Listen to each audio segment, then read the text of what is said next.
ini. Ada nggak yang sampai ke situ? Saking hati-hatinya agama ini, sampai yang menerima pun ada seleksi sendirinya. Nah, ini menunjukkan bahwa apa yang kita yakini, insya Allah, ya kita bisa yakini kebenarannya, hak, ya sumbernya mutlak, kemudian hak, dan mudah-mudahan juga apa yang kita lakukan diridhai oleh Allah Subhanahu wa Ta'ala.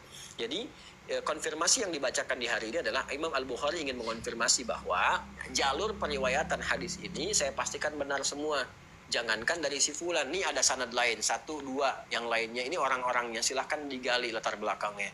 Yang kedua, yang lebih penting kalau sudah yakin bahwa ini dari Nabi, amalkan isinya. Artinya apa?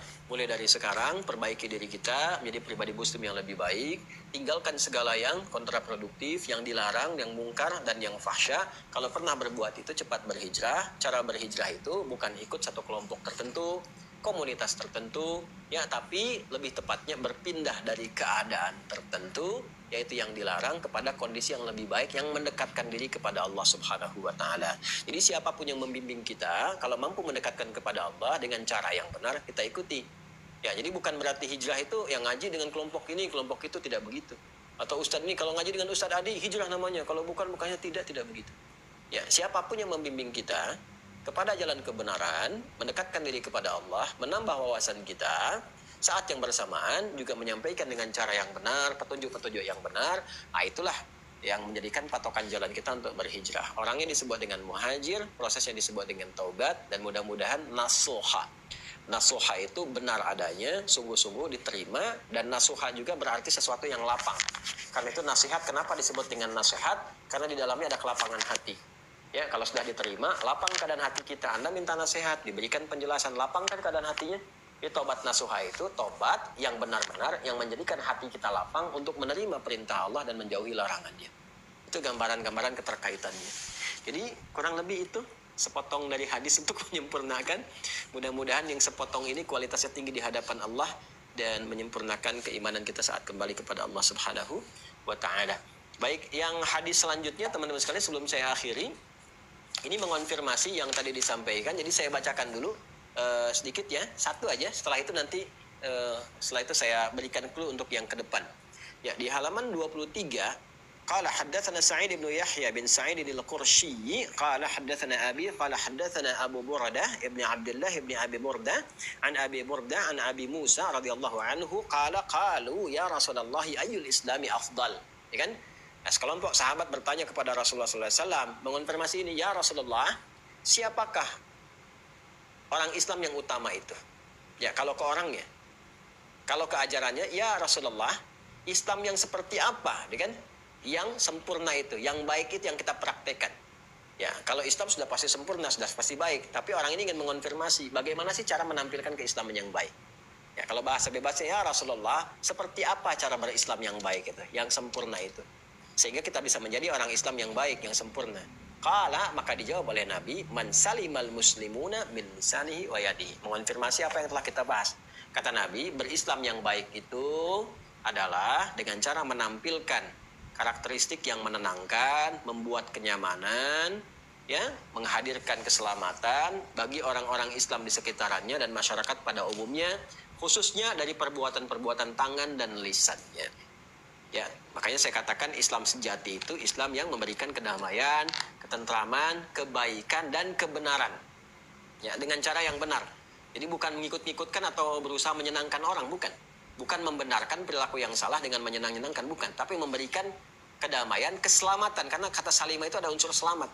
Dan unsur keselamatan itu kebenaran. Jadi kalaupun kita mau meluruskan orang dengan cara yang baik, yang orang merasa tenang, kan merasa damai, dengan sikap yang lembut, jangan kontraproduktif, ingin meluruskan tapi dengan cara yang kasar lagi sehingga keterimanya tidak nyaman. Masih ingat kan Firaun? Ya, ketika diutus Nabi Musa dan Harun itu untuk mendakwai Firaun, Firaun kan kasar sikapnya. Ya, sekasar-kasarnya Firaun ketika diutus Musa yang kuat dan kekar, sekali tampar bisa meninggal orang, ya kan?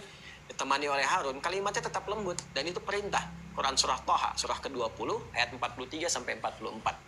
Ya, Allah berfirman, "Idhaba ila fir'auna innahu tagha." Musa dan Harun pergilah kepada Firaun, dia sudah melampaui batas.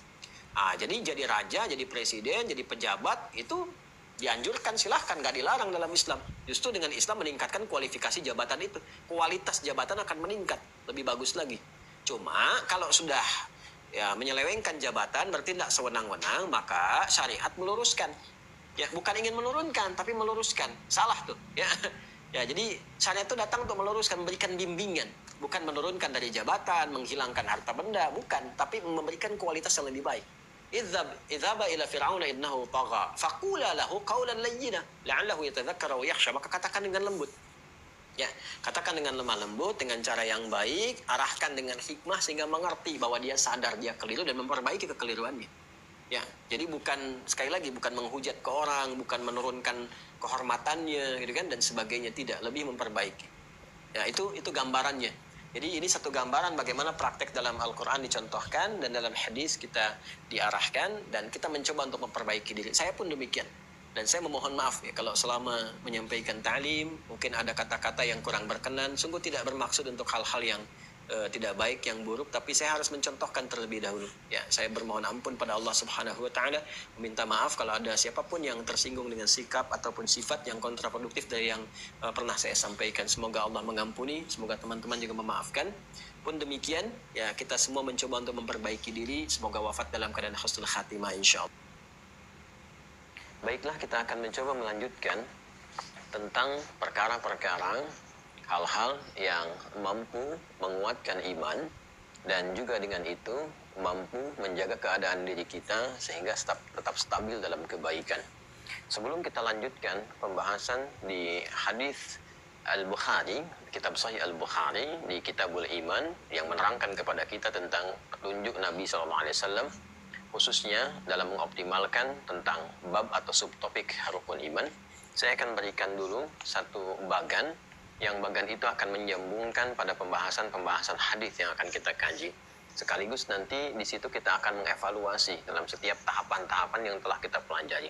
Karena saya sampaikan di pertemuan yang lalu, bab selanjutnya di hadis adalah tentang amalan-amalan. Kan kita telah dapatkan 2 amalan.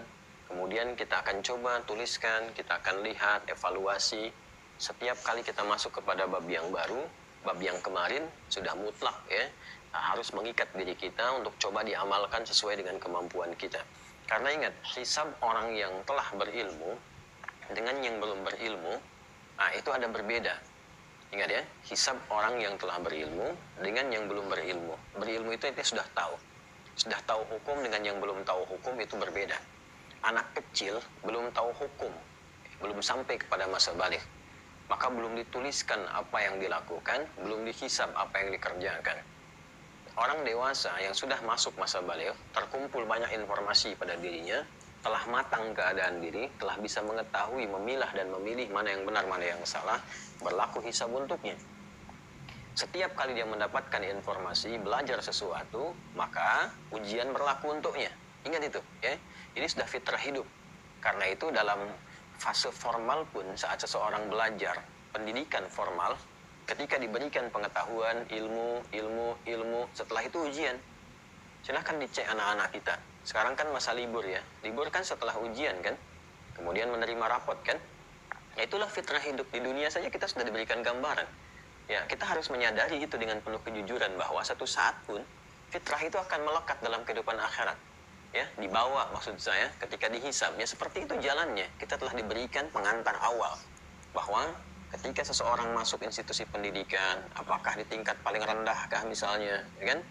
TK, SD, SMP, kemudian SMA sampai ke kampus. Awalnya diisi kan, diinstal dengan pengetahuan, masuk ilmu. Setelah itu diuji kan, ya untuk melihat apakah ilmu yang sudah ditanamkan itu diketahui betul, diserap dengan sempurna, dipahami, diuji dulu.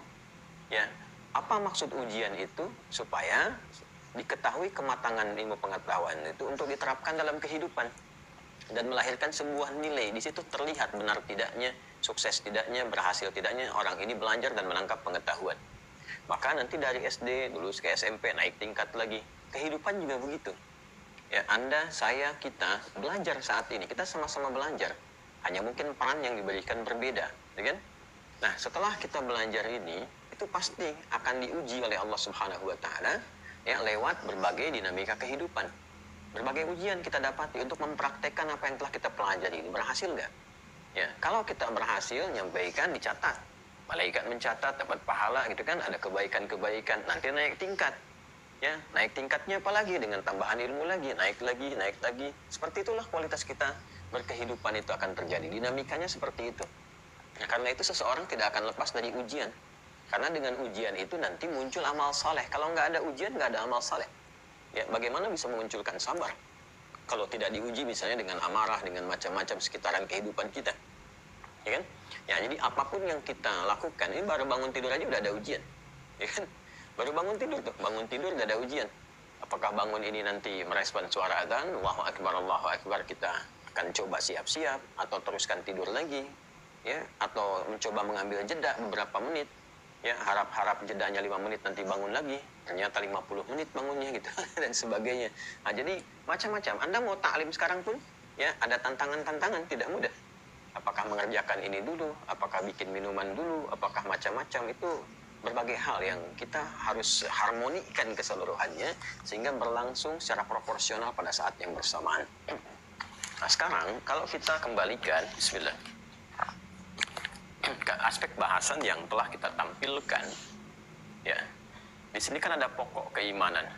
Kalau saya turunkan Islam, ya, sebagai din untuk kita, kemudian orangnya disebut dengan Muslim,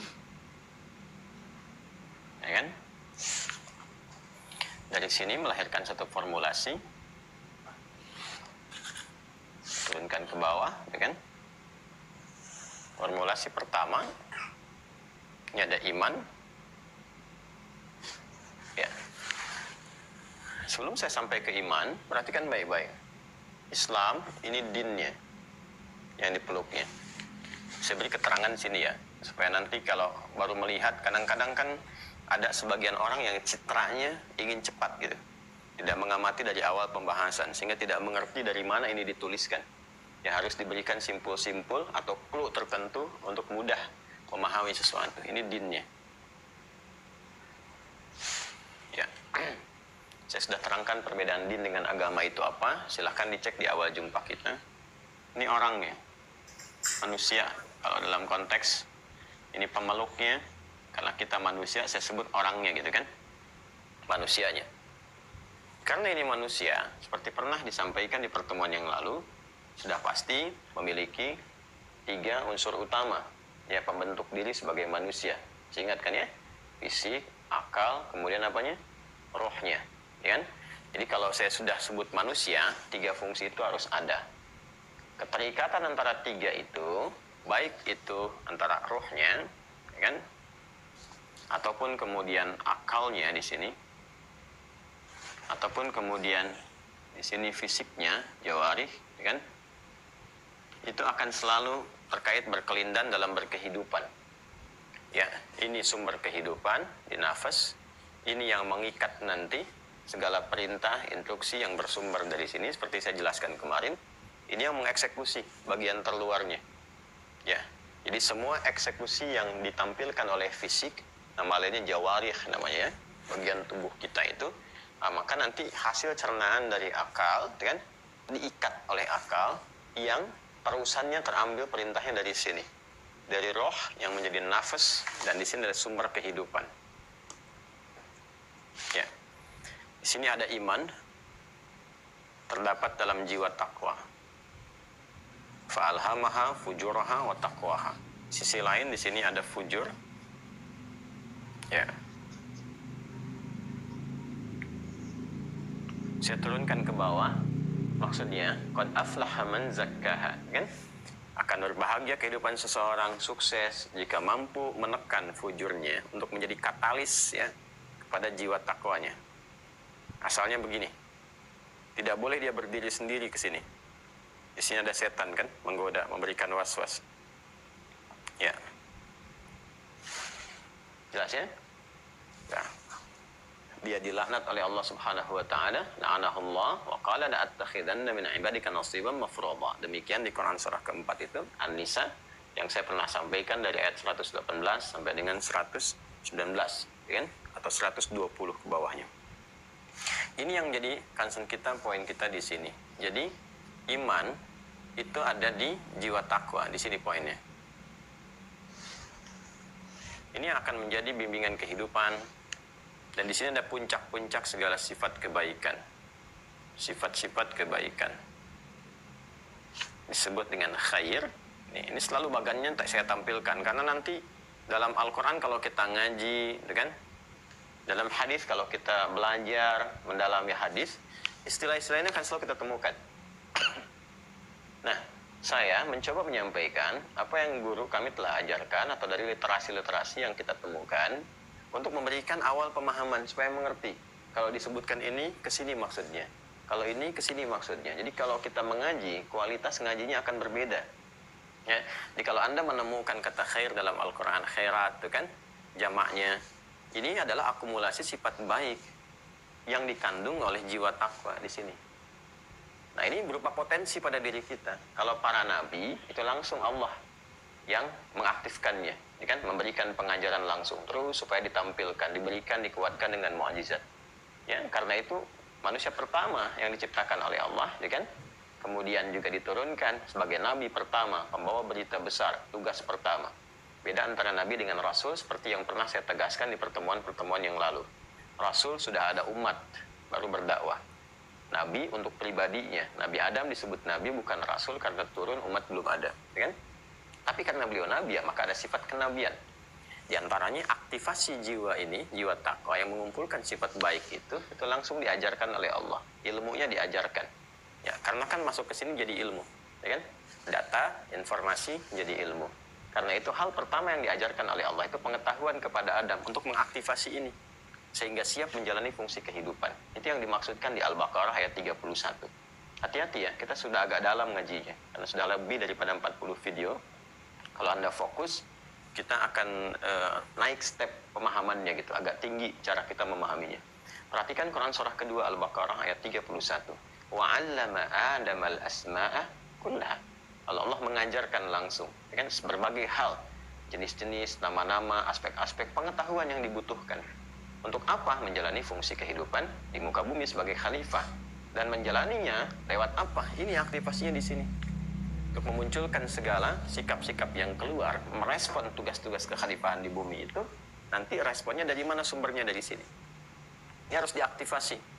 Nanti semua yang muncul dari sifat-sifat ini, kebaikan-kebaikan, diinstruksikan nanti ke sini, ke akal untuk diikat, diterjemahkan, nanti eksekusi akhirnya di sini, lewat fisik, untuk merespon segala aspek kejadian dalam kehidupan. Jika ada yang menyapa, bagaimana meresponnya. Kalau semua keluar dari sini, maka baik semuanya. Ya, menyapa, kita jawab dengan cara yang baik, ekspresi tubuh yang baik, dipanggil, sepersekian detik, Masya Allah. Inilah kuasa Allah Subhanahu wa Ta'ala menjadikan sistem kehidupan kita secara personal berlangsung sangat luar biasa. Ya, makanya ini kompleks sekali. Silahkan Anda yang berprofesi sebagai dokter spesialis misalnya, ya saya saja pernah waktu itu berobat mata gitu kan, untuk mengecek ketajaman penglihatan dan sebagainya. Begitu masuk ke ruangan dokter tuh, Masya Allah. Dan dokter di sini menyampaikan betapa saraf-saraf di mata itu sedemikian rumitnya terlihat dan sebagainya. Itu baru mata, belum yang lainnya. Ini sepersekian teman-teman sekalian. Tapi sumber utama kepada kualitas penglihatan itu adanya di sini. Fungsi mata itu melihat. Tapi mata luar ini tidak bisa memberikan satu perintah ya, untuk menentukan apa yang harus dilihat. Sumber ini yang menentukan. Jadi apakah pandangan baik atau tidak baik, dari sini sumbernya. Apakah dari takwa atau fujur, ini cuma eksekutor aja. Apa yang harus dilakukan? Makanya Al-Imam Al-Ghazali, ya, dalam kitab yang fenomenalnya itu Al-Ihya, itu mengatakan bagian terluar ini ya seperti tentaranya aja, eksekutornya. Ya, bagaimana perintah itu yang dikerjakan. Nah ini perintahnya ada di sini nih, di kolbunya. Kolbu tempatnya ada nafas, itu kan? Nafas itu ya rohnya, roh kehidupannya. Ya kan? Dan seterusnya. Banyak nanti ulama-ulama yang menuliskan tentang peran roh, perannya ada di hasil penggalian, bukan hakikatnya. Ya, seperti Ibnul Qayyim Al-Jauziyah punya kitab Ar-Ruh, ya, itu cukup bagus juga. Banyak ulama kita punya kitab bagus-bagus. Nah, untuk bisa menguatkan ini, sehingga segala apa yang diperintahkan oleh ini bisa diikat dengan baik oleh akal, dicerna, dan sehat akan akal mencerna, ini mencerna kan mengikat. Ya. Sehingga kalau dari sini pun sama. Kalau dari sini perintahnya diikat oleh ini berbahaya juga. Terjemahkan nanti. Ini yang sering Anda sebut akal-akalan dan sebagainya. Itu kan? Nah, karena mengikat, mencerna, memerintahkan. langsung dieksekusi, ini ke sini, ini ke sini, ke sini. Perintahnya dari sini, sumber ini. Kalau berasal dari sini yang berbahaya. Karena sudah jadi ilmu. Kalau baru masuk jadi data, informasi. Keluar dari sini jadi ilmu. Ilmu yang bersumber dari sini nanti diberikan waswas oleh setan ke sini, jadinya maksiat ke sananya. Jadi menyimpang, fusuk, fasik yang saya terangkan kemarin. Karena itu jangan salah, orang berbuat kejahatan juga ada ilmunya. Ilmunya dari mana? Dari sini. Apa orang mau korupsi nggak ada ilmunya? Ada ilmunya. Ya, saking dia berusahanya untuk menghindari berbagai hal, kan ada kode-kodenya, ya kan? Ada macam-macamnya. Orang selingkuh pakai kode, korupsi pakai kode, ya kan? Sogok menyogok pakai kode. Ya, orang mau nyuri motor aja kan, itu ada ilmunya itu kan. Ya, sepersekian detik dia bisa ngambil dengan kunci tertentu, muter, jalanin dan seterusnya. Tapi dari mana sumbernya? Dari sini. Jadi segala informasi yang masuk ditembuskannya ke sini, bukan ke sini. Kalau ke sini nggak akan jadi bermaksiat. Dipakai kepada yang maslahat pada akhirnya. Ya, jadi ada maslahat, ada maksiat, itu berbeda. Nah, ini bisa kuat kalau simpulnya itu pun diberikan penguatan.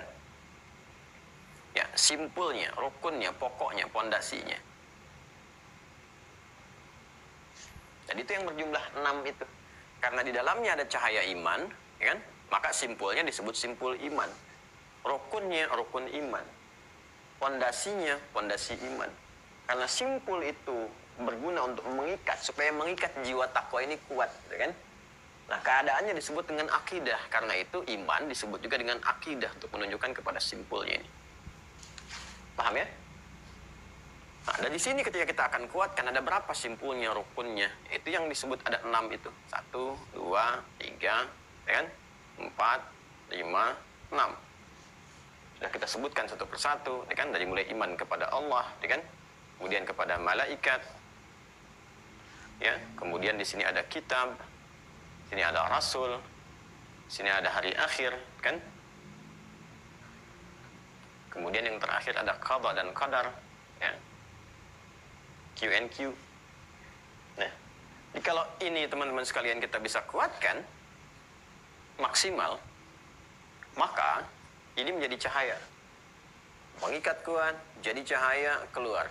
Itu yang dimaksud dengan nuruhum yas'a baina aydihim wa bi aymanihim. Keluar cahaya-cahaya yang terbawa nanti sampai berkehidupan di surga. Ada cahaya-cahaya iman nampak. Ya, cahaya itu yang membedakan dengan yang kufur. Ini yang memberikan penerang. Ya, yang terang benderang. Sinar aura-aura kebaikan. Di akhirat wajahnya memutih. Yauma tabyaddu wujuhum wa taswaddu wujuh. Ya. Ya, pada hari itu nampak gembira, putih, bersih, bening. Dari apa? Cahaya iman. Ya. Kemudian sebaliknya gelap, menghitam wajah orang-orang yang nggak ada cahaya ini. Di akhirat nanti akan terlihat. Di dunia juga kelihatan orang beriman itu auranya berbeda. Ya, ada cahaya. Kita sering katakan ini seperti bercahaya wajahnya dan sebagainya. Itu ini. Ya. Dan seterusnya. Nah, ini kalau kita kuatkan, ini akan maksimal. Penguatannya lewat apa? Ilmu itu. Karena ilmunya, teman-teman sekalian, terkait dengan penguatan akidah, kan? Terkait dengan penguatan rukun, simpul, dan sebagainya, maka para ulama pun menamai ilmu yang dimaksudkan untuk menguatkan ini dengan nama ilmu akidah. Ya kan? Atau karena semua ini terarah kepada Allah yang punya sifat ahad, ya? Karena semua roh saja kan sumbernya dari siapa? Dari Allah Subhanahu wa taala, sumber berkehidupan. Allah yang memberikan kehidupan. Yuhyi wa yumit, ya? Ketika Allah kemudian yang menghidupkan, mematikan, memberikan pokok kehidupan lewat roh itu sumbernya dari Allah Subhanahu wa taala. Karena itu semua kegiatan iman mengacunya kepada Allah. Ya, yang punya sifat ahad. Qul huwallahu ahad. Segala yang mengarahkan kepada, menunjukkan kepada Allah yang satu, yang Maha Esa disebut dengan tauhid. Maka ini pun juga diberi nama dengan apa ilmunya? Ilmu tauhid. Maka banyak kemudian para ulama menuliskan kitab-kitab untuk memberikan penguatan pada pokok yang ini dengan nama kitab tauhid, dengan macam-macam judulnya, ya kan? Nah, kitab akidah, judulnya banyak, al-iqtisad fil i'tiqad, kan? Dan macam-macam seperti yang pernah saya tunjukkan. Al-Aqaid al-Islamiyah, kemudian apalagi Fathul Majid dan seterusnya. Terus arahnya ke sini. Ya. Nah, ini nanti ketika sudah kita akan coba maksimalkan, kuatkan dengan pengetahuan, tadi diuji kan? Ya kan? Ada ujian kan? Nah, maka dia harus melewati fase ujian. untuk menunjukkan berhasil nggak ini penguatannya. Seperti tadi saya ilustrasikan, ya. Ini berhasil atau tidak, ini semuanya mesti diuji. Seperti anak sekolah diuji, kan? Untuk mengetahui tingkat keilmuannya sudah maksimal belum. Sekaligus menguji cahayanya sudah ada belum. Ya kan? Nah, maka ujian ini bentuknya dua. Bisa perintah, bisa larangan.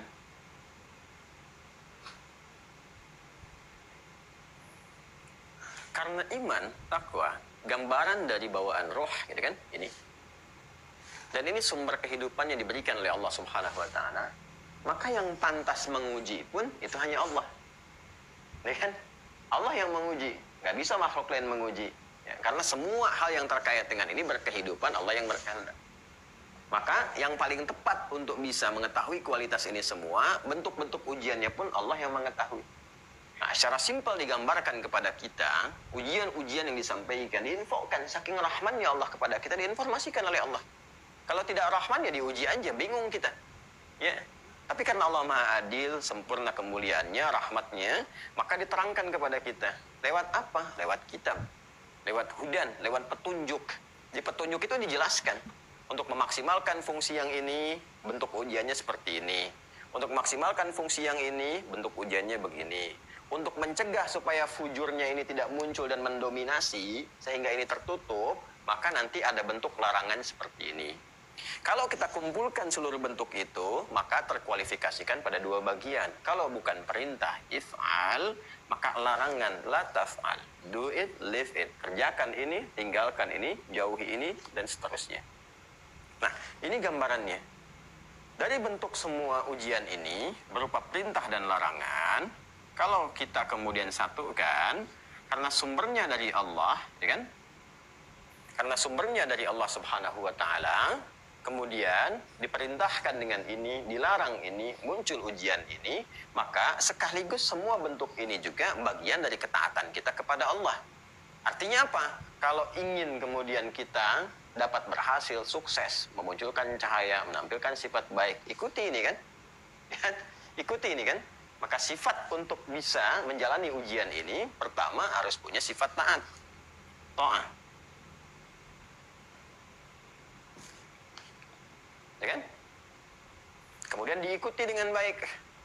Karena itu banyak nanti di Al-Quran ayat-ayat yang menghadirkan kepada kita kesan-kesan untuk taat secara sempurna. Taat itu ikut mutlak sebagai pengabdian kita kepada Allah. Pengabdian disebut dengan ibadah namanya. Ibadah. Jadi rumusnya taati aja, ikutin aja. Ya, ini rahasianya kenapa di Al-Quran kita diminta untuk taat. Ati Allah wa ati'ur Rasul. Taat kepada Allah, taat kepada bimbingan-bimbingan Rasul. Taat kepada Allah dan Rasul dia. Apa faidahnya? Faidahnya adalah menaati Allah, menaati Rasul dengan menaati perintahnya. Ya, kemudian juga menaati untuk menjauhi larangannya. Itu feedbacknya kembali ke kita lagi, ke sini lagi nih. Kan? Bentuknya apa? Ketika diperintahkan lewat ibadah sebagai tanda kepatuhan, ya diuji nih, benar nggak nih? Mau memunculkan nih, serius ini. Ada nggak komitmen imannya, kan? Dan puncaknya menuhankan Allah Subhanahu wa taala, kan? Ada nggak itu semua? Maka muncul ujiannya lewat ibadah. Ada perintah, baik sifatnya ritual misalnya, ya, ataupun sosial misalnya. Yang terkait dengan ritual, sholat, kan? Kita sholat tuh. Dan sholat itu fungsinya, feedbacknya kembali ke sini lagi. Makanya ketika dijelaskan di Quran surah ke-29 ayat ke-45, utlu ma uhiya ilaika minal kitab. Perhatikan kalimatnya, utlu ma uhiya ilaika minal kitab wa aqimis shalah. Salat, ibadah, bentuknya ritual. Diperintahkan oleh Allah untuk dikerjakan, ya kan? Tapi dampaknya kemana? Innas salata tanha 'anil fahsya wal munkar. Sini. Mencegah perbuatan keji dan mungkar yang bersumber dari sifat fujur. Kalau ini sudah tercegah, ini naik kan? Coba, Masya Allah korelasinya begitu indah gitu. Diperintahkan kita untuk beribadah, dicontohkan semisal sholat, fungsinya ke sini lagi. Kalau ini sudah bagus, maka apa yang terjadi? Ke sini nanti mengalirnya. Ke perilaku. Ya, jadi bentuk perintah, bentuk larangan, dikerjakan dengan taat, taati Allah, taati Rasul, dan sebagainya. Feedbacknya ke sini lagi. Ada yang sifatnya nanti sosial, semacam ibadah harta, kan ada zakat, tuh kan? Apa di antara fungsi zakat tuh? Zakat itu kan salah satu fungsinya membersihkan jiwa. Ini tazkiyatun nafas. Nama lain zakat itu kan taharah. Nama lain zakat ya untuk mensucikan. Selain katanya, selain punya arti numu, ya untuk mengembangkan, menambah sekaligus menyucikan. Ya, kenapa kita berzakat? Salah satunya untuk memberikan pendidikan tingkat tinggi kepada jiwa itu sehingga selalu bersih terhadap pandangannya terhadap harta.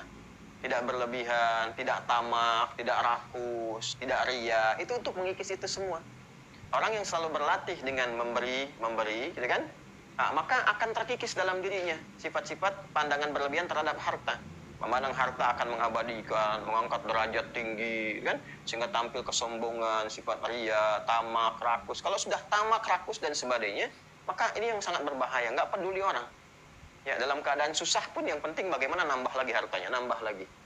Nah, ini yang berbahaya. Karena itu, ini membentuk sifat sosial dalam diri kita. Ya, sifat sosial. Ini harus digabungkan ya, sosial. Nggak boleh dipisah. Kalau dipisah berbahaya.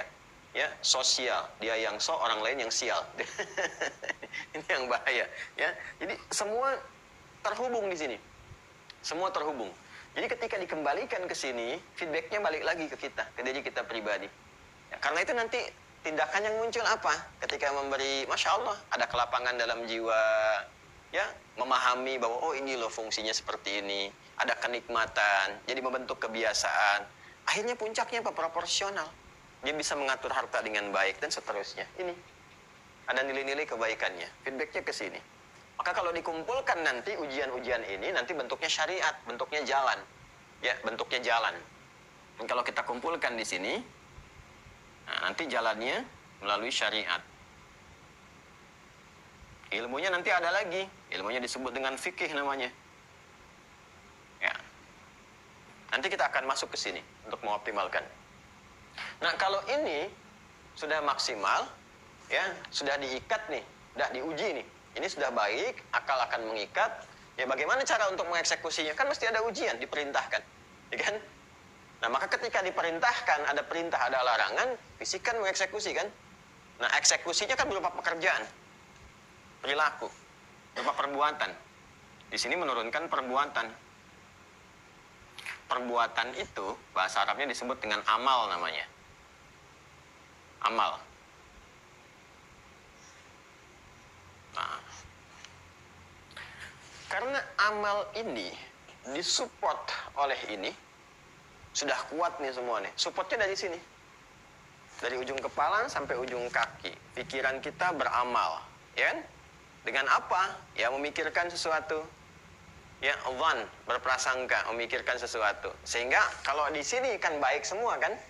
Ya, baik kan? Kalau sudah mau dieksekusi kan jadi perilaku. Jadi husnun.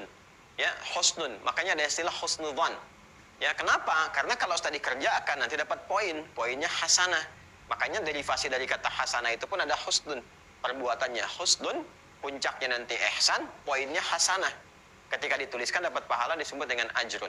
Ini poinnya. Karena ini supportnya dari sini semua, mata melihat, telinga mendengar, lisan bertutur sampai ke ujung kaki dieksekusi, supportnya dari sini, maka semua yang keluar itu sifatnya baik. Kalau ini masih bentuknya sifat, ke sini sudah sikap, sudah perbuatan, dan diharapkan menggabungkan 4 aspek kebaikan yang pernah saya sebutkan itu dulu. Ada tayyibnya, ada fisiknya sehat, sifatnya bersumber dari khair, kan? Pekerjaannya ma'ruf, dikerjakan karena Allah. Kalau digabungkan jadi saleh namanya. Ya, maka amalnya disebut dengan amal saleh. Ini konsepsinya. Saya nggak akan terangkan lagi ya setelah saya tuntas menjelaskan ini. Ya, dikerjakan jadi amal saleh. Ujiannya berupa ibadah, eksekusinya perbuatan disebut dengan amal, dengan supportnya dari sini disebut dengan saleh. Kalau sudah saleh dapat ridha Allah, kan? Perbuatannya baik, jadi amal saleh, dicatat oleh malaikat. Kita sudah belajar malaikat. Ini semua ini tuh teman-teman sekalian, itu Masya Allah sinkronisasinya. Semua relevan. Allah tugaskan ini. Malaikatnya ini. Yang nyatat ini malaikatnya. Yang dampingin ini malaikatnya. Kalau keluar nanti turun. Ya, feedbacknya apa kepada diri kita. Kemudian kalau mengerjakan ini, apa respon yang diberikan oleh Allah. Yang ditugaskan makhluknya siapa dari malaikat. Ada semua. Dari mulai hidup sampai meninggal. Sudah kita bahas dari 10 malaikat sampai berpulang kepada Allah. Ini kalau dikerjakan di sini, muncul pahala. Ya. Ini punya nilai dulu. Nilai. Disebut dengan hasanah. Kan? Hasanah ini nanti berbentuk pahala. Setiap dikerjakan amal soleh, nilainya menjadi hasanah. Nih. Setiap punya nilai hasanah, berbentuk hasanah, nilainya nanti ada pahala. Disebut dengan ajrun namanya. 10 poin setiap ini dilakukan. Jamaknya disebut dengan ujur. Yang Quran surah ke-6 ayat 160 itu. Man jaa bil hasanati falahu asyru amsalihha. Ini ada pahala-pahala. Ini yang mengantarkan kita kepada rahmat. Rahmat Allah subhanahu wa ta'ala. Rahmat ini kalau di dunia dapat berkahnya. Kalau di dunia dapat berkahnya. Ya, pertambahan kebaikan-kebaikan. Kalau di akhirat ya dapat surganya. Surganya Allah subhanahu wa ta'ala.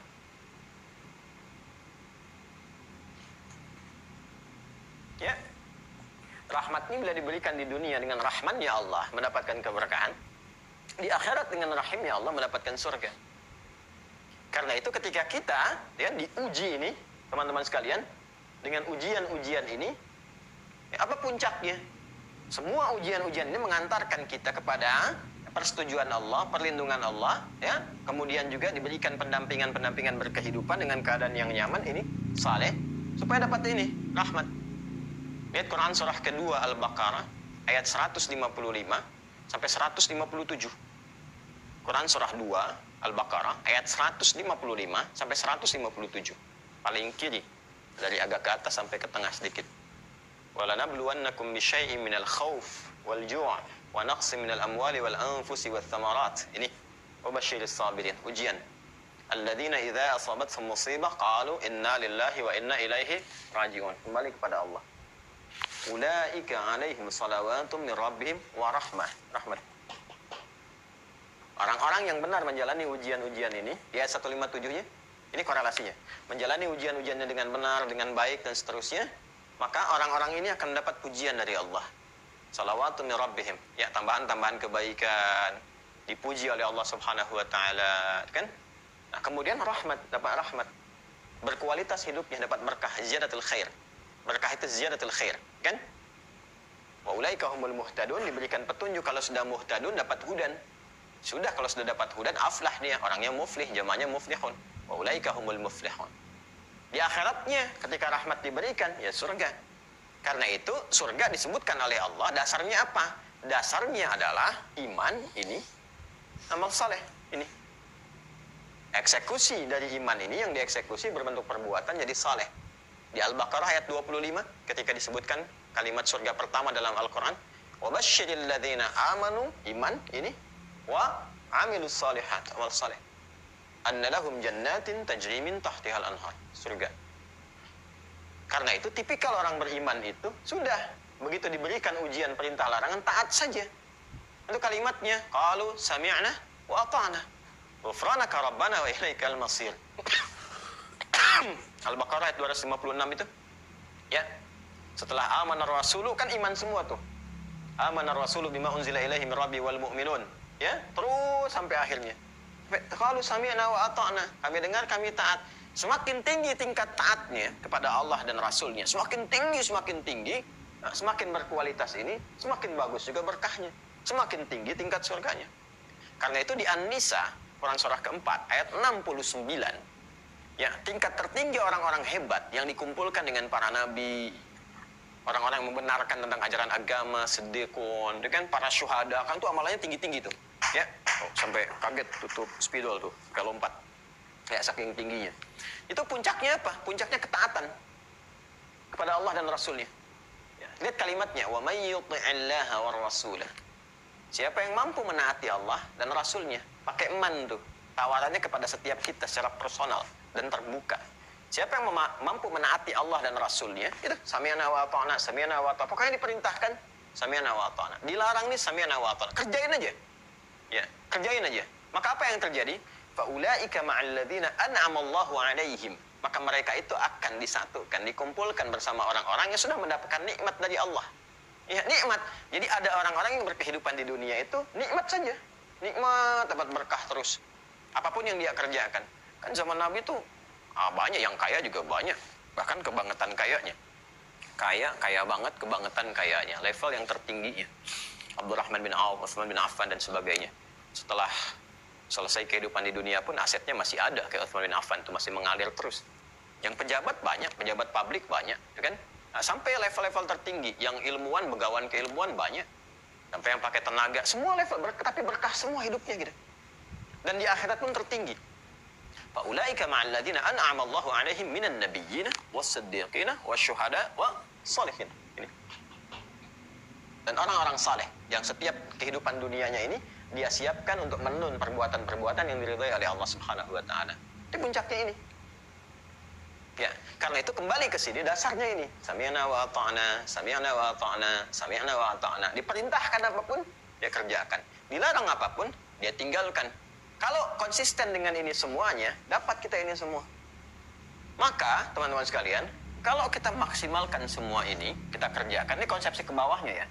Konsepsi ke depannya seperti ini. Ini kalau ini kan ke bawah, penjelasan detail ke bawahnya. Kedalaman nih, kalau ini kedalamannya. Nah ini kalau kita teruskan ke sini, kan ada respon nih. Ya kan? Perbuatan yang soleh ini, ya, perangai perbuatan yang soleh ini, kan melahirkan tampilan, jadi penghias dalam kehidupan kita. Ya, mata soleh memandang baik kan, kemudian tangan soleh mengerjakan sesuatu baik. Kalau semua tampil baik, indah kan kelihatannya, ya kan? Indah, tampil, memukau, mulia, ada suatu sikap moral yang bagus, orang menyebutnya sekarang demikian. Ada karakter moralnya di sini, karakter kerjanya di sini. Kalau dikumpulkan karakter moral dan karakter kerja dalam istilah kekinian, itu disebut akhlak namanya. Ini orang sekarang menyebut karakter moral ini. Kan? Ini disebut karakter kinerja gitu kan. Kalau dikumpulkan dua ini jadi akhlak namanya. Akhlak. Akhlak. Orang bisa berakhlak. Akhlak saat bekerja. Akhlak saat bisa memaksimalkan jabatan. Akhlak saat bisa memaksimalkan harta, gitu kan? Berinteraksi dengan harta ada akhlaknya. Berinteraksi dengan kedudukan ada akhlaknya. Dengan ilmu ada akhlaknya. Diturunan dari akhlak ada adab di turunannya, gitu kan? Bahkan beribadah pun dia pakai akhlak. Sumbernya dari mana? Dari sini. Karena itu, kalau ingin akhlaknya muncul dengan baik, ini harus bersih dulu. Bagus dulu. Kan? Terus dibersihkan dari ini nih, dibersihkan dari pengaruh-pengaruh yang diberikan oleh setan kepada fujur, sehingga fujur ini punya potensi berdiri sendiri. Nah ini harus dicegah ini, ya dicegah. Harus supportnya ke sini saja, karena ini ada di nafas nih, ya kan? Kemudian juga yang menguasai nafas roh itu hanya Allah. Maka kita harus melihat, membaca bagaimana Allah membimbing kita untuk bisa menyucikan ini supaya nggak terkotori dengan sifat-sifat ini dari was-was setan. Fungsinya harus katalis saja. Nggak boleh berdiri sendiri sehingga ini kotor. Karena ini ada di nafas, dan nafas harus dibersihkan, disucikan. Suci itu kan bukan menghilangkan nafasnya. Kalau nyuci baju bukan menghilangkan bajunya kan. Tapi menghilangkan kotoran-kotoran. Jadi was-was ini harus dipotong, disucikan nih. Sehingga arahnya ke sini. Menyucikan sesuatu ya yang tak terlihat langsung dalam pandangan kita yang akan kita bersihkan itu, tapi kita sadar itu ada, itu disebut dengan tazkiyah namanya. Zakka yuzakki tazkiyatan, tazkiyah.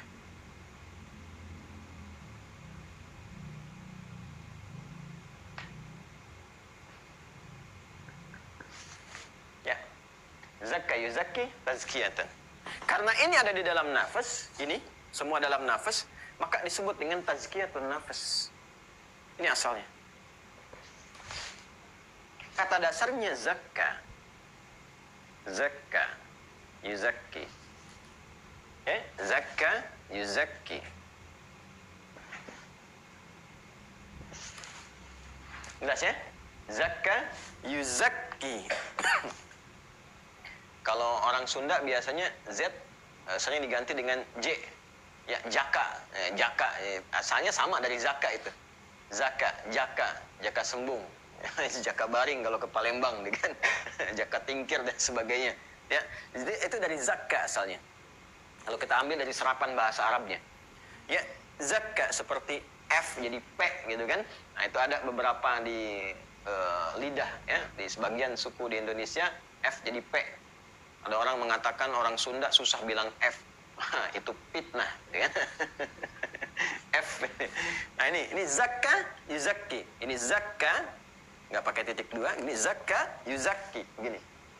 Ya, karena itu di surat Asy-Syams surah ke-91 ayat 7 sampai dengan ayat 10 digunakan bentuknya bentuk ini, kata kerja. Ya, wa nafsi nafs, wa nafsi wa ma sawwaha, kan? Fa'alhamaha fujuraha wa taqwaha. Qad aflaha man zakkaha. Hanya kenapa? Karena ini muannas majadi. Ya, muannas itu yang bisa melahirkan cabang. Ya, berketurunan cabang dari nafas kan ada ini, ada takwa, ada fujur. Karena dia bisa bercabang, maka menggunakan bentuk muannas. Ya, muannas itu asalnya bukan perempuan, asalnya. Ya, asal kata dari muannas itu maknanya adalah sesuatu yang bercabang. Ya, terus bertambah, berketurunan. Karena perempuan bisa mengandung dan melahirkan, maka masuk kategori muannas. Lawannya mudzakkar. Ya, mudzakkar. Kenapa laki-laki menggunakan kata mudzakkar? Ya kan? Zakar, kata mudzakkar, karena laki-laki nggak bisa mengandung. Ya, nggak ada perangkatnya untuk mengandung. Jadi kalau udah laki-laki, laki-laki aja, yang dipaksa-paksain. Ya, merusak sistem tubuh nanti. Karena nggak bisa mengandung, nggak bisa melahirkan. Udah laki-laki, perempuan, perempuan. Makanya laki-laki lawan dari muannas, namanya mudzakkar. Ya, masuk kategori mudzakkar. Jadi mudzakkar itu asalnya bukan laki-laki. Oh, kalau belajar nahwu nih, kalau mau dalam harus seperti ini. Kalau nggak nanti jadi kompleks pemahamannya. Mudzakkar laki-laki, muannas perempuan. Tadinya untuk menyimpalkan, tapi makna dalamnya laki-laki masuk kategori mudzakkar karena nggak berkembang, ya kan? Nggak berketurunan dalam konteks mengandung melahirkan. Nah, hanya nanti memberikan saham berupa spermatozoa diolah dengan ovum, perkembangannya nanti lewat apa? Lewat perempuan yang berketurunan, mengandung, melahirkan dan seterusnya. Perempuan masuk kategori muannas. Apa ini pentingnya ketika saya terangkan? Nanti kaitannya dengan kata ganti yang disematkan kepada Allah. Saya dapat pertanyaan, kenapa kata ganti yang menuju kepada Allah mudzakkar, Ustaz? Kan mudzakkar itu laki-laki. Huwa. Allahu la ilaha illa huwal hayyul qayyum. Kenapa pakai huwa, Ustaz? Itu kan mudzakkar. Mudzakkar itu sesuatu yang tidak berketurunan. Tunggal berdirinya, tidak berketurunan, tidak bercabang. Karena itu menggunakan bentuknya apa? Mudzakkar. Laki-laki masuk itu karena nggak mengandung, nggak melahirkan. Maka masuk kategori demikian. Karena itu ketika dhamir, kata ganti yang mengacu kepada Allah, menggunakan mudzakkar, ini menunjukkan Allah tidak berketurunan, tidak melahirkan, tidak dilahirkan, tidak berkembang. Allahu ahad. Jelas ya? Nah ini mu'annas, masuk mu'annas. Kenapa? Karena nafas ini melahirkan, ada takwa, ada fujur. Di dalamnya terkandung ini. Ya kan? Karena mu'annas, maka ha panjang. Kalau mudzakkar hu. Kan? Perhatikan baik-baik kalimatnya. Wa nafsin, nafas, wa ma sawwaha. Ketika sempurna diciptakan, masuk ke dalam fisik. Fa'alhamaha, maka kami ilhamkan kepadanya. Fujuraha wa taqwaha. Dalamnya ada fujur dan taqwa. Qad aflaha man zakkaha. Karena mu'annas. Zakkaha. Gini, haknya kembali ke sini. Sungguh kehidupan seseorang itu akan bahagia, akan sukses. Selalu melahirkan respon-respon kebaikan. Itu dari sini. Kalau mampu apa? Zakkaha, menyucikan jiwa ini, nafas ini, dari pengaruh-pengaruh ini, was-was setan. Ini kotoran-kotoran nih, setan ini ngasih kotoran nih, lewat was-was. Ini yang dibersihkan nih, bukan menghilangkan ininya, tapi membersihkan ininya. Kalau ini bersih, ini nggak kotor, maka fungsinya jadi katalis ke sini, sempurna. Tapi kalau nggak dibersihkan, jadi kotoran dari sini. Ya, karena itu mencuci, membersihkan kotorannya, bukan menghilangkan bendanya. Jelas ya? Awas, saya ingatkan dari awal tadi kita agak dalam sedikit-sedikit ya. Zakka yuzakki. Kenapa menggunakan kata kerja? Memberikan kesan bahwa ini akan terus berlangsung, pekerjaannya terus berlangsung selama berkehidupan. Karena setan pun selama hidup terus menggoda. Jadi selama hidup ngasih kotoran. Kalau didiamkan saja, nggak pernah dilatih dengan ini, ya kotor. Simpan gelas. Jangan diapa-apain. Semua perangkat di dunia ini kalau disimpan, nggak dikerjain, nggak diapa-apain, kotor. Debu. Nah ini kalau nggak dilatih dengan ujian, kotor juga, diam aja. Setannya terus ngumpulin was-was, jadi makin kotor di sini. Sehingga dibawa ke beramal susah. Karena itu harus ada ujian. Kembali lagi ke sini, perintah larangan. Supaya apa? Supaya munculkan ini semua. Dan ini ditekan. Ya kan? Nah, di antara fungsi Nabi SAW, Rasul, ketika diutus itu untuk mengoptimalkan semua hal terkait dengan ini. Coba lihat ya, kesesuaian. Allahu Akbar kesesuaiannya. Hidup kita dijelaskan dengan sempurna seperti ini. Ya kan? Al-Quran juga diturunkan sebagai pedoman berkehidupan, menjelaskan semua tentang aspek kehidupan kita. Dijelaskan satu-satu, ini fungsi tubuh kita begini, ini kaitannya begini, keadaannya. Lalu ketika diturunkan Rasul pun untuk membimbing kita, supaya langsung lihat contoh berkehidupan dari situ. Di uswatun hasanah, tuh, hasanah lagi. Laqad kana lakum fi Rasulillahi uswatun hasanah.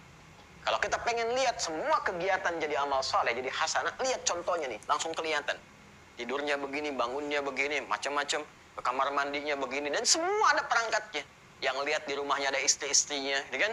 Yang keluar kelihatan dari jalan, dari macam-macam, uswah hasanah, kelihatan semua. Supaya apa yang dilihat, apa yang melekat kepada beliau itu disampaikan kembali pada kita jadi bimbingan untuk berkehidupan. Ya, karena itulah misi yang diberikan kepada Nabi pun gak lepas dari yang ini. Lihat Quran surah kedua Al-Baqarah ayat 151. Paling kanan agak ke bawah sedikit di mushaf standar. Quran surah 2 ayat 151. Kama arsalna fikum rasulan minkum. Sebagaimana kami telah utus pada kalian rasul dari kalangan kalian. Ya, sama-sama manusia yang bisa kita lacak, kita lihat, kita pelajari. Kalau di zamannya langsung kelihatan, Masya Allah. Kita sekarang walaupun tak mampu menatap secara langsung, secara fisikal, tapi kita merasakan ajaran-ajarannya, merasakan kemuliaannya sampai kepada kita. Apa tugasnya? Satu, yatslu alaikum ayatina. Menyampaikan, mengajarkan kepada kalian ayat-ayat kami. Ayat. Ya, dibacakan. Karena dibacakan, bacaannya disebut dengan Quran. Ya kan? Simpelnya demikian. Jika dibacakan, terus dibacakan tanpa henti, disebut dengan Quran. Spesifik menunjuk yang ini, bukan yang lain, pakai alif lam, Al-Quran. Karena itu isi Al-Quran disebut ayat. Al-Fatihah berapa ayat? 7. Al-Baqarah 286 ayat.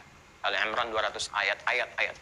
Yatlu alaikum ayatina. Apa tujuan dari semua itu? Wa yuzakkihim. Ini tazkiyah. Yuzakki. Tuh. Zakka yuzakki. Jadi ajaran-ajaran yang disampaikan oleh Rasulullah SAW, ini bentuknya mudhari lah. Kalau sudah mudhari itu berarti present di masa Nabi. Continuous, berlangsung setiap generasi. Dan future, sampai kapanpun. Sampai kehidupan berakhir. Sudah pakai fi'il mudhari ini. Satu di antara Anita. Hamzah, Nun, Ya, Ta. Ini. Progresif terus. Artinya abadi ajarannya. Walaupun nabinya meninggal, ajarannya dijaga oleh Allah. Abadi terus. Ya, Quran terus. Penjelasan Nabi terus dijaga. Ya, penjagaan Allah kepada Al-Quran dengan lafaz. Ya, penjagaan kepada ajaran-ajaran Nabi, penjelasan-penjelasan dengan skema yang berbeda. Nanti ada riwayat yang saya sampaikan kemarin, ada sanad, ada matan, dan sebagainya. Ini yuzaki. Fungsinya apa? Untuk membersihkan ini nih. Yang saya terangkan. Ya, jadi ayat-ayat yang diturunkan pedoman-pedoman, kalau kita baca, kita ngaji, membimbing jiwa kita lebih bagus ini. Ya kan? Diterangkan kepada kita bagaimana untuk bisa mempelajari itu. Ada penjelasannya. Wa yu'allimuhumul kitab. Lihat kalimatnya. Kama arsalna fikum rasulan minkum yatslu alaikum ayatina, satu Al-Quran. Wa yuzakkihim, ini tujuannya maksudnya ini. Wa yu'allimuhumul kitab, menjelaskan semua ini yang terkandung dalam ayat-ayat tadi, dijelaskan oleh beliau, diajarkan langsung, dipraktekkan. Hasanah. Lewat hadis-hadis. Wal hikmah. Apa esensinya? Apa hikmah? Dijelaskan. Kalau kamu begini, ini maksudnya seperti ini. Kalau diperintahkan sholat, maksudnya begini. Diperintahkan zakat, hikmahnya begini. Perintahkan haji, hikmahnya begini. Wa yu'allimukum ma lam takunu ta'lamun. Wa yu'allimukum ma lam takunu ta'lamun. Perhatikan baik-baik. Kama arsalna fikum rasulan minkum yatslu 'alaikum ayatina wa yuzakkikum wa yu'allimukumul kitaba wal hikmah wa yu'allimukum ma lam takunu ta'lamun, dan mengajarkan kepada kalian apa yang kalian belum ketahui. Ya, Masya Allah. Nabi sampaikan dari dulu, nyampaikan Al-Quran, kita belum tahu. Setelah 15 abad baru diriset, baru ketahuan. Oh, ditemukanlah dalam tubuh, kelihatan. Ternyata yang terbukti di Al-Quran disebutkan, Quran surah 22 ayat 5 itu Al-Hajj, tentang proses dalam kandungan sampai terlahir, termasuk di Al-Mu'minun nanti. Ya, dari ayat 11 sampai ke 13-nya. Ya, itu kan disebutkan bagaimana kejadian dalam rahim. Diriset baru kemudian. Ya, mau kemana USG? Oh, di USG dia... Ini yang 3 dimensinya, ini yang 4 dimensinya, macam-macam. Dan seterusnya. Terbukti kemudian. astronomi baru kelihatan kalau kita ini berada dalam satu ruang dan seterusnya. Ini. Dan indahnya itu kan dari doa dua nabi juga, Nabi Ibrahim, Nabi Ismail. Ya di Al-Baqarah 129. Baru diwujudkan di era Nabi Muhammad SAW di Al-Baqarah ayat 151. Ya.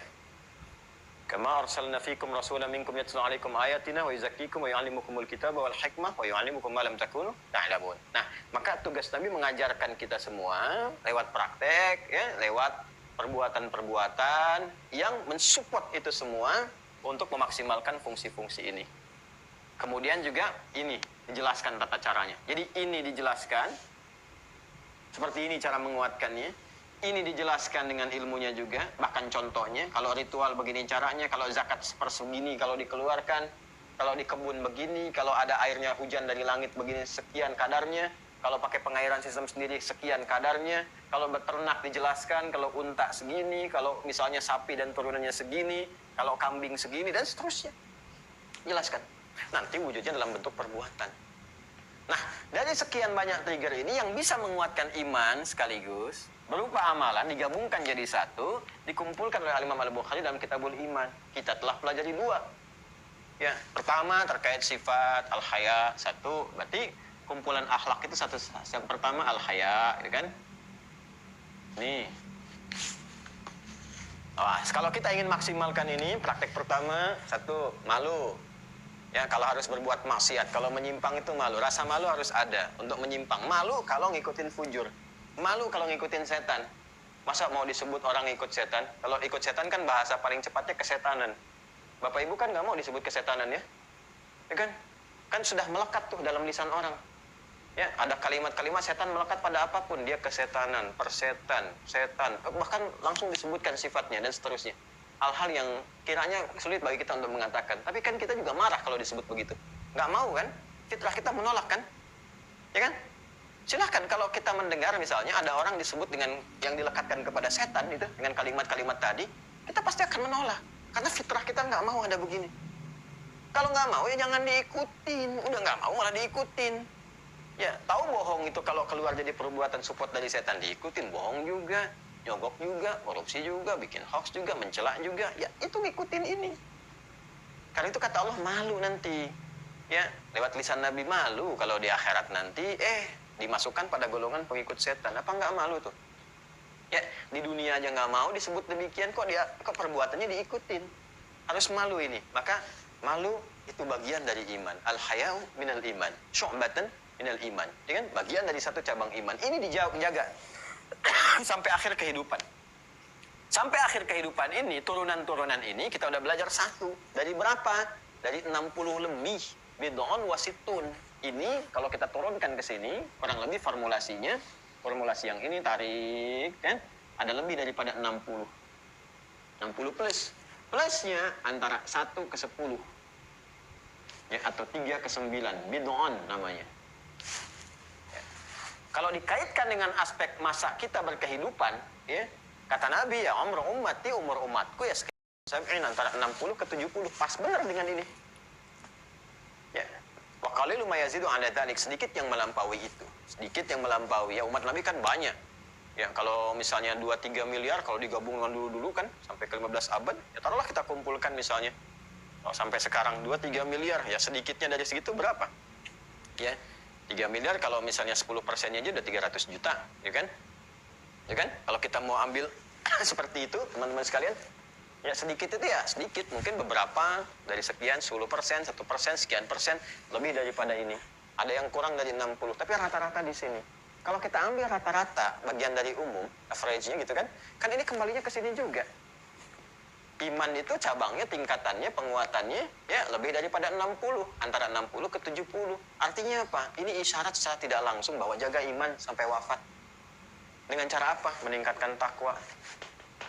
Jadi muslim yang baik sampai meninggal. Ya, dikonsepsikan ini diingatkan setiap pekan di Ali Imran ayat 102 sering dikutip.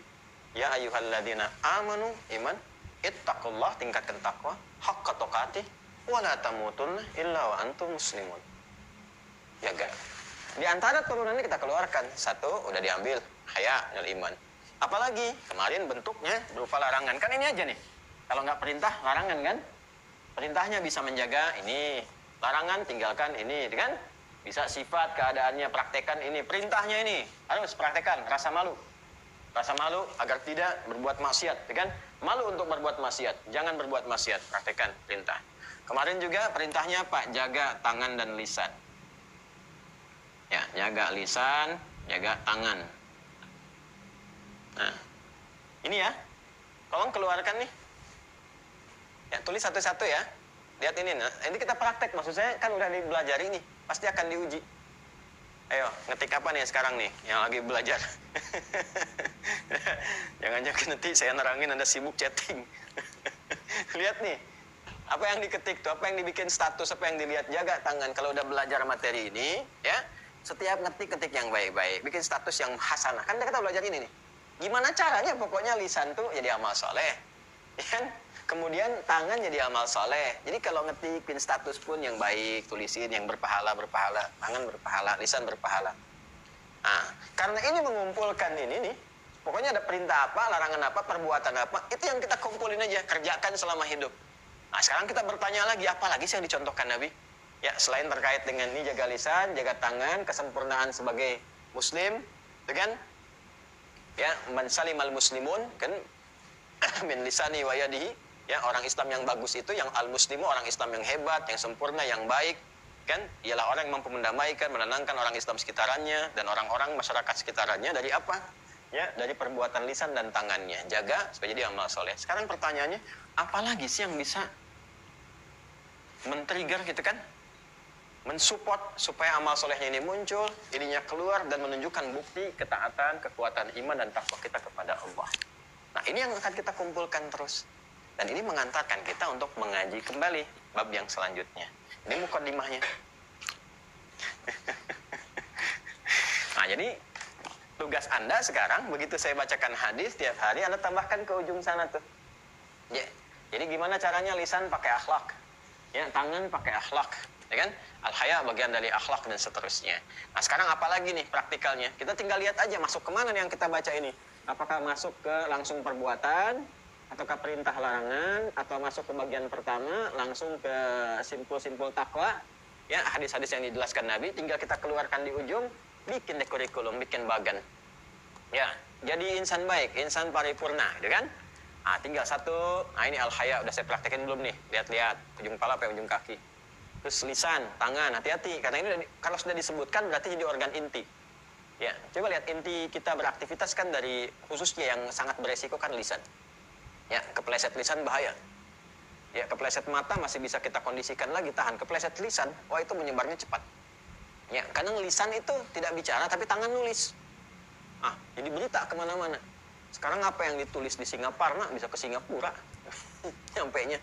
Apa yang ditulis di Chicago bisa nyampe ke Chicago gitu kan. Semua dalam saat yang bersamaan itu sudah bisa meluas. Maka hati-hati. Nah, baru kita masuk kepada bab berikutnya. Masya Allah. Bismillahirrahmanirrahim. Kita teruskan. Sekarang bagian selanjutnya. Di halaman 23, bab it'amut ta'ami minal Islam. Ah, udah nih. Teruskan ya. Bab pembahasan sekarang it'amut ta'am. Berbagi makanan. Masya Allah, berbagi makanan nih. Tinggal nanti prakteknya bagaimana. Bab it'amut ta'am, berbagi makanan minal Islam, termasuk dari kesempurnaan ajaran Islam. Kalau sudah berbagi, share, praktek, berarti sudah ke perbuatan masuknya tuh. Ya, ke perbuatan berarti sudah ke amal kan? Ya, berbagi makanan itu termasuk perbuatan, amal. Tapi bagaimana berbagi makanan itu menjadi soleh? Karena yang bagi makanan sekarang banyak. Bukan orang Islam saja, non-Muslim pun bisa bagi makanan. Ya, bagi-bagi makanan. Sekarang, Masya Allah gitu ya, bentuknya macam-macam. Ada yang sembako, ada yang ini, ada yang itu. Tapi motifnya banyak. Apakah setiap berbagi bisa jadi soleh? Belum tentu. Ada motifnya yang politik. Ya, bagi-bagi sembako supaya terpilih misalnya. Ya, ada motifnya yang motif bisnis. Ya, bagi-bagi pakai giveaway supaya laku produknya dan seterusnya. Ya, atau macam-macam lah gitu ya, macam-macam di segala rupa ya. Nah, sekarang mari kita lihat seperti apa ini. Ya, bagian pertama kita bacakan dulu hadisnya. Qala haddatsana Amr bin Khalid qala haddatsana Laits an Yazid an Abil Khair an Abdullah bin Amr radhiyallahu ta'ala anhuma anna rajulan sa'ala an-nabiyya sallallahu alaihi wasallam ayyul islami khair. Ini menarik tuh. Tolong betul sih apa yang tadi saya uraikan. Makanya saya dalamin betul karena akan ke bawah terus. 1 jam tadi yang saya sampaikan itu akan terbawa terus. Bukan hanya dalam pelajaran kita. Anda baca Quran ke bawah, baca hadis ke bawah. Selama hidup tuh ke bawah. Ya, cuman 1 jam. 1 jam lebih dekat. 1 jam mendekatkan kita kepada Allah, menguatkan diri kita. Ini tolong, ya maksimalkan betul. Ujung sanadnya, saya sudah terangkan sanad, jadi saya tidak perlu detilkan kembali. Ujung sanadnya pada sahabat Abdullah bin Amr Ibn As. Kemarin saya sudah terangkan kan? Ya, masih ingat kemarin? Abdullah bin Amr Ibn As, anaknya Amr bin As, ya radhiyallahu ta'ala anhuma. Ingat kalau satu anak disebutkan, bapak ikut. Ya, ini biasanya disingkatnya Ibnu Amr, Ibnu Amr. Awas, ada Ibnu Abbas, Ibnu Umar, Ibnu Amr. Itu tiga-tiganya namanya Abdullah. Ya, tiga-tiganya namanya siapa? Abdullah. Kalau Abdullah bin Abbas udah bawaan, Abdullah memang namanya. Abdullah bin Umar udah bawaan, Abdullah memang namanya. Tapi kalau yang ini, Abdullah bin Amr itu nama aslinya, asalnya bukan Abdullah, asalnya Al-As. Ini yang belum saya sampaikan kemarin. Yang ngaji kitab supaya ada referensi. Ini Al-Musnad nih. Ini yang karya Imam Ahmad. Ya, karya Imam Ahmad. Ini 16 jilid sendiri nih. Ini jilid yang keempat ya, keempat bukan? Ya, jilid 4 nih. Jadi Abdullah bin Amr ibn al-As ini nanti porsinya di jilid ke-4 sampai ke-5. Kalau kitabnya sama dengan saya. Ya. Ini nanti ada pembahasan setelah ada Abdullah bin Umar. Jadi Abdullah bin Abbas, Abdullah bin Mas'ud, Abdullah bin Umar, Abdullah bin Amr. Ini musnadnya Abdullah bin Amr ibn al-As. Kalau nggak keliru halaman 587. Bismillah. 587 coba lihat. 578. Ini ya. 578. Sini. Halaman 578. Yuk kita lihat profilnya seperti apa. Bismillahirrahmanirrahim. Qala al-Imam Ahmad awwalu musnadi Abdullah ibn Amr ibn al-As radhiyallahu taala anhuma. Ya kan? Musnad awal pembuka musnadnya sahabat Abdullah bin Amr ibn al-As, semoga Allah meridai kepada beliau. Kemudian di syarahnya ada footnote di sini menerangkan siapa beliau. Yang kita baca singkat saja ya untuk mengetahui inspirasi dari sanad ini. Huwa Abdullah ibn Amr ibn al-As ibn Wa'il ibn Hashim ibn Su'aid bin Saham bin Amr ibn Husais ibn Ka'ab bin Lu'ay bin Ghalib. Panjang tuh sampai ke ini. Itu yang saya katakan orang Arab tuh punya keistimewaan di nasab. Ya, nasab dan syair nanti. Nasab. Makanya kalau ke Arab kan minimal suka ditanya 3 suku kata kan. Karena mereka terbiasa paling minimalnya 3 itu. Terbiasa mereka. Ya, paling minimal itu. Mereka hafal sampai ke buyut-buyutnya sampai ke atas gitu. Ya, itu diantara keistimewaannya. Dan di keilmuan ada sanad namanya, seperti yang saya terangkan kemarin. Nah, ini disebutkan dulu nasabnya sampai ke atas, biasanya faedahnya untuk menunjuk terhubungnya ke siapa nih, kemana. Ya, lama-lama kita temukan bahwa pada akhirnya kita semua bersaudara. Pada akhirnya kan menuju pada satu bapak yang sama, Adam alaihissalam. Ya, kalau bersaudara kenapa berselisih? Kalau bersaudara kenapa saling mencela? Pada akhirnya kita bersaudara kan? Ya. Apalagi diikat dengan iman. Innamal mu'minuna ikhwah. Fa asbahtum bi ni'mati ikhwana. Ya. Makanya kalau sudah merasa bersaudara, apalagi dengan ikatan iman, iman itu harus lebih kuat karena ikatannya ikatan jiwa. Bukan ikatan materi. Kan ada pertemanan, persaudaraan diikat dengan materi, dengan jabatan, begitu jabatan hilang selesai. Materi hilang selesai. Ini kita ikatan iman itu dibawa sampai meninggal yang tadi saya terangkan. Makanya persaudaraan dibawa sampai wafat. Kan jelas. Fa'asbahtum bi ni'mati ikhwana. Quran surah ketiga. Al-Imran ayat 103. Pembukanya nggak boleh berselisih. Harus akur. Wa'tasimu bihablillahi jami'an wa la tafarraqu. Wadhkuru ni'matallahi 'alaikum. Ya. Kamu harus ingat nikmat yang Allah berikan kepadamu. Kamu harus bersatu. Jangan berpecah belah, jangan berselisih. Kan berselisih penyebab pecah belah, ya kan? Jangan saling mencela, menyebabkan kemudian putus silaturahim. Lihat ujungnya tuh, sampai ke ujung fa'asbahtum bi ni'mati ikhwana. Ya, dan kalian itu atas berkat rahmat Allah, atas nikmat Allah, binikmati karena nikmat Allah, ikhwana, kalian jadi saudara. Masa saudara saling mencela? Masa saudara saling menghina, saling menjatuhkan martabat? Katanya saudara. Ya, saya bingung ya kadang-kadang. Persaudaraan yang secara fisikal itu jaga kuat. Sementara persaudaraan iman yang terbawa sampai wafat, sampai pulang, sampai ke akhirat itu, sampai abadi sifatnya, itu nggak dijaga. Anda kalau saudara biologis Anda secara fisikal dicela, Anda marah kan? Anda jagain betul kan? Terus Anda juga nggak mau mencela, Mas, mau mencela kakak sendiri kan tidak? Mencela adik sendiri kan tidak? Bahkan betapapun salah, ya, berusaha diperbaiki. Ya, bukan dicela kan, berusaha diperbaiki. Marahnya pun marah pada perbuatannya, itu yang tetap pakai. Ya, jadi kalau ada sepanjang kita orang-orang beriman, orang-orang Islam khususnya, umumnya sama manusia, kan? Panjang ada orang-orang beriman, orang-orang Islam, ruhama'u bainahum, kata Nabi. Umat Nabi Muhammad itu, kata Allah itu lewat Al-Quran disampaikan, firman-Nya disampaikan di Quran surah 48 ayat 29. Muhammadur Rasulullah walladzina ma'ahu asyidda'u 'alal kuffar ruhama'u bainahum. Ruhama itu pakai rahmat. Rahmat kalau ditarik ke dalam keadaannya disebut rahim. Allah Maha Rahim. Ya, di antara rahimnya Allah diberikan kemudian satu tempat dalam janin seorang ibu disebut dengan rahim, dengan namanya. Kasih sayang.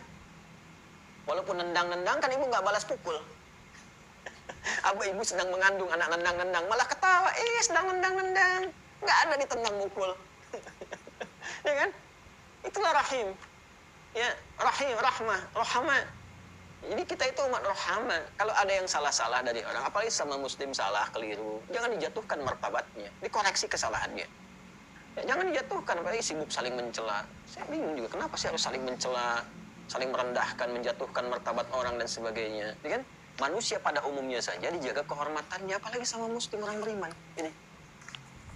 Ya, ini yang barangkali kita harus jaga ya. Nah, ini pentingnya nasab. Kenapa orang Arab nasab sampai ke atas itu? Sehingga mereka merasakan saudara kita nih.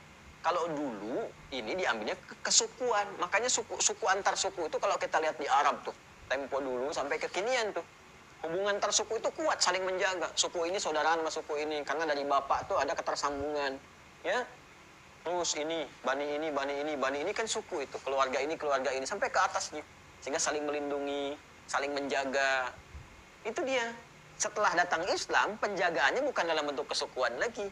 Ya, dalam bentuk apa? Bentuk keimanan. Karena iman itu lebih luas jangkauannya dan lebih lama durasinya. Ya, sampai kemana? Sampai ke akhirat. Iman itu sampai ke akhirat. Persaudaraan itu sampai ke akhirat. Ya, karena itu berbahagialah gitu kan.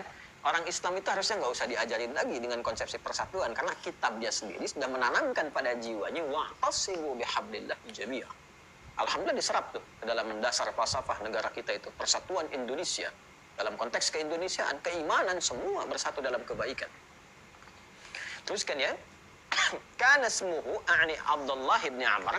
Ya, adalah nama asalnya, nama asal ya Abdullah bin Amr itu bin As sebelum masuk Islam namanya Al-As. Al-As. Alif lam ain, alif sad, ya. Faghayyarahu an-nabiy sallallahu alaihi wasallam wa sammahu Abdullah. Maka diganti oleh Nabi sallallahu alaihi wasallam disebut dengan Abdullah. Ini dalil bolehnya ganti nama kepada yang lebih baik kalau nama itu nama asalnya mengandung makna yang kontradiktif dengan nilai kebaikan. Ini dalilnya salah satunya. Ini nama asal Abdullah bin Amr bin As itu namanya Al-As. Ini namanya Al-As. Al-As itu apa artinya? Orang bermaksiat. Asa ya'si kan? Ya asa ya'si. Asalnya sih netral. Ya asa ya'si itu kan yang memberikan topangan. Sandaran. Makanya tongkat disebut dengan asa karena memberikan topangan yang seperti saya jelaskan kemarin. Ya, cuman karena ada fungsi setan juga di situ memberikan tumpangan kepada fujur, sehingga fujur menopang kepada setan. Seakan-akan fujur itu pinjam tongkatnya setan untuk berjalan sendiri, gitu kan? Supaya dia nggak mensupport jadi katalis ke sini, dibuang satu karena buang kan hilang salah satunya. Ya, dia nggak sempurna tuh bergeraknya. Gimana bisa bergerak? Nah, akhirnya pinjam topangan dari tongkatnya setan. Topangannya disebut dengan asa. Ya, dari sini keluar jadi maksiat. Padahal asalnya netral. Orang yang bermaksiat disebut dengan al-as. Asi, kalau pakai alif lam jadi al-as. Ya, atau al-asi. Ya, asalnya mungkin netral. Ya, pemberi topangan yang kuat, memberikan dorongan, kekuatan. Tapi setan juga bawa fungsi ini. Kan Nabi sangat jeli karena bimbingan wahyu. Jangan pakai nama ini. Kamu nopang, tapi kalau ditopang setan nanti lebih buruk. Namanya jelek tuh. Pelaku maksiat. Karena kata itu kan akan menyesuaikan dengan keadaan. Pengaruh-pengaruh lingkungan memberikan kata-kata kadang-kadang punya makna tersendiri. Karena itu netralitas kata ditentukan oleh konteks sehingga menjadi makna. Bisa, itu banyak. Dapat, bisa. Racun dari ular, bisa. Konteksnya apa? Bisa menjadi racun atau dapat. Ya, hati-hati tuh. Ular itu bisanya mematikan. Oh, berarti racun. ya, dia bisa untuk melakukan ujian itu, menjalani ujian itu. Oh, berarti mampu, dapat. Kita bisa, gitu kan? Kita mampu. .com misalnya, sebagainya, macam-macam gitu ya, dan seterusnya. Segala banyak hal lah yang bisa didapatkan itu. Itu satu kata. Ini al-as, diganti oleh Nabi, diganti jadi apa? Abdullah, hamba Allah. Nah, ini dalil, boleh ya, kebolehan kalau misalnya ada nama yang kira-kira nggak bagus secara makna, bertentangan dengan hukum-hukum syariat terutama. Itu nanti ada satu buku bagus sekali, At-Tarbiyah Al-Islamiyah namanya, ya kan? Saya punya bukunya, nanti saya tunjukkan ya. Itu bagus sekali. Jadi dari mulai sebelum lahir, berpasangan, lahir, fase pemberian ASI sampai ke atas, itu diturunkan bimbingan nabinya seperti apa. Termasuk nanti pemberian nama, ada babnya sendiri. Jadi ada nama yang memang haram, harus segera diganti. Ya misalnya nama-nama yang terkait dengan setan. Kan ada 9 nama pokok itu. Ya 9 nama pokok. Khanzab, ya kan? Setan penggoda orang sholat. Walhan, setan penggoda orang wudu. Ya apalagi misalnya Dasim, setan penggoda rumahan. Ya, dan seterusnya. Nah, kalau ada nama-nama melekat itu ganti langsung. Ya, kalau mau pakai kunyah boleh. Kunyah itu melekatkan kepada anak pertama biasanya, atau sifat-sifat yang melekat. Saya punya anak pertama Muhammad Hamilul Quran. Saya dikunyahi orang Arab Abu Muhammad, boleh. Ya, atau anak saya yang ketiga dipanggil Ahmad, Abu Ahmad. Tapi kunyah biasanya anak pertama. Rasulullah kunyahnya Abul Qasim, karena anak pertamanya Al Qasim. Nah ini ya. Nah ini teman-teman sekalian, namanya beliau tadi sudah saya sampaikan. Kembalikan ke kitab ini. Kemudian wahwa min ajillai sahaba wa udhamaihim, kan? Dan beliau itu termasuk sahabat yang sangat mulia, yang agung, ya termasuk yang paling bagus ya, yang utama lah, utama. Nanti ada keutamaannya banyak, nanti yang utama-utama, Umar utama, Abu Bakar utama, tapi mereka nanti punya satu sisi istimewa tersendiri. Abu Bakar punya keistimewaan ini, Umar ini, kan, Uthman ini. Nah, ini pun punya spesifik keutamaannya. Apa diantaranya kita lihat? Wa kana asghara min abihi bi 11 aman, ya, atau 12 faqat. Beliau itu terpaut usia dengan ayahnya sendiri 11 sampai 12 tahun. Berarti bapaknya nikah muda, kan? Sehingga bapaknya nikah muda, lahir anaknya, jadi usia anak sama bapak kurang lebih 11 tahun, 11 sampai 12 tahun. Wa aslama qabla abihi, masuk Islam sebelum bapaknya. Ya, enggak disebutkan di sini kapan, tapi kalau kita lihat sejarah nanti tahun ke-7 Hijrah. Saat usia 17 tahun. Jadi berarti Nabi 40 tahun, anak ini lahir. Ya, persis pas awal dimulai dakwah, lahir anak ini. Lahir anak ini. Kemudian anak berkembang 10 tahun di fase Mekah, ya kan? Bukan 40 tahun usia Nabi kalau begitu, 43 tahun. Karena Nabi kan di Mekah itu 13 tahun kan fasenya. Jadi dari 40 tahun turun wahyu, kemudian pembekalan secara pribadi gitu kan, 3 tahun, baru kemudian tahun selanjutnya 10 tahun itu berdakwah secara terbuka. Jadi usia 43 tahun. 43 tahun lahir ini. Ya, lahir Abdullah ini. Abdullah bin Amr ibn As lahir usia Nabi 43 tahun. 10 tahun kemudian di Mekah. Ya, kemudian hijrah ke Al-Madinah Al-Munawwarah. Ya, tahun ke-7 hijrah, artinya setelah 7 tahun setelah Nabi hijrah. Nah, ini masuk Islam. Usianya 17 tahun saat masuk Islam. Ya, usianya berapa? 17 tahun. Jadi kalau kita tarik, usia Nabi 43 tahun, ini baru lahir. Jadi kalau misalnya beda usianya, taruhlah ambil yang paling tinggi 12 tahun dengan bapaknya, 12 tahun ya tinggal dikurangi aja. Dikurangi fasenya. Jadi kalau beda 12 tahun dia